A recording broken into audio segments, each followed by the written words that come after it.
Indiana Fever's next chapter, how Caitlin Clark's setback is shaping what comes next. When the Indiana Fever hit the offseason, their young core of Caitlin Clark, Aaliyah Boston, and Kelsey Mitchell had one simple, non-negotiable demand. They didn't want a superstar thrown into the mix. They didn't want someone shaking up the chemistry they had carefully built. All they wanted was respect for what they'd started. The young group that we're bringing back asked us, protect our locker room. Protect the culture that we've got started, Fever President Kelly Krauskopf said back in February. The Fever's off-season plan was simple but ambitious: surround their young core with experienced veterans who could lift the team while trusting that Caitlin Clark, Aaliyah Boston, and Kelsey Mitchell would grow into leaders capable of taking Indiana to a championship. And they executed it perfectly. DeWanna Bonner and Natasha Howard came in, both carrying championship experience, while Sophie Cunningham, Sydney Colson, and Breanna Turner rounded out the bench. On paper, the Fever looked ready to take off. But once the season tipped, things didn't exactly go as planned, at least initially. Recapping the Indiana Fever's roller coaster 2025 season. Heading into the season, ESPN's BPI had the Fever sitting pretty, ranked 6th overall, with a 91% chance to make the playoffs and a projection of 23.8 wins. But the way the season had started, not many expected them to reach that mark. Caitlin Clark was battling nagging quad and groin injuries, and DeWanna Bonner barely got going, suiting up for just 9 games before deciding to leave and join the Mercury. As the season wore on, things went from bad to worse for the Fever. By mid-August, injuries had piled up. Sophie Cunningham and Sydney Colson were both ruled out for the season, along with hardship signees Ari McDonald and Chloe Bibby.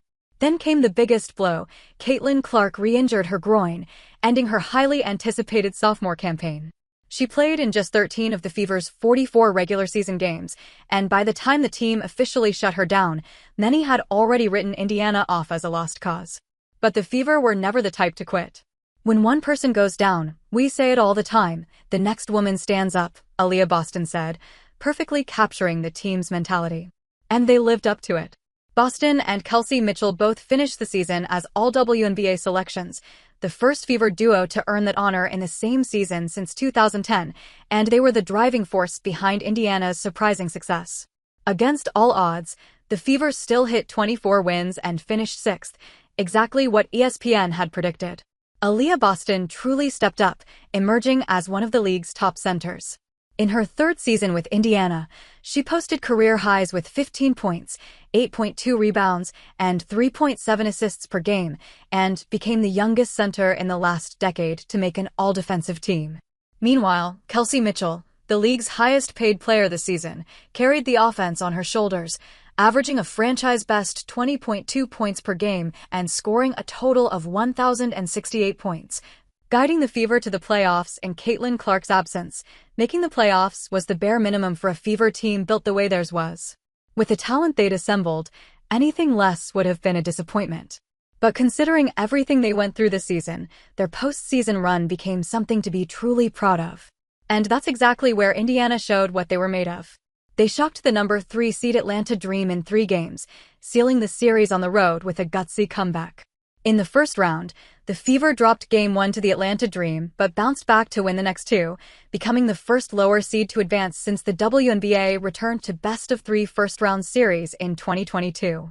Aaliyah Boston's game winner in the final seconds of Game 3 capped an incredible last-minute comeback and delivered Indiana its first playoff series win in a decade. Then they pushed the number 2 seed and eventual champion Las Vegas Aces to the limit, taking the semifinals all the way to 5 games before finally falling in overtime, completely drained after giving everything they had. The season showed the kind of character we have: the toughness, the relentless spirit, the flexibility, the versatility, the coachability, Coach Stephanie White said after her first season back with the organization. And she had a point. Whatever doubts or criticisms hovered over the Fever during the regular season, they proved their mettle when it mattered most. Their improbable playoff run was the perfect ending to a season defined by grit, resilience, and overcoming every challenge thrown their way. So, was the Fever's 2025 season a success? That really depends on how you look at it. Some might say they underachieved, given the hype surrounding them at the start of the year. Others, wow,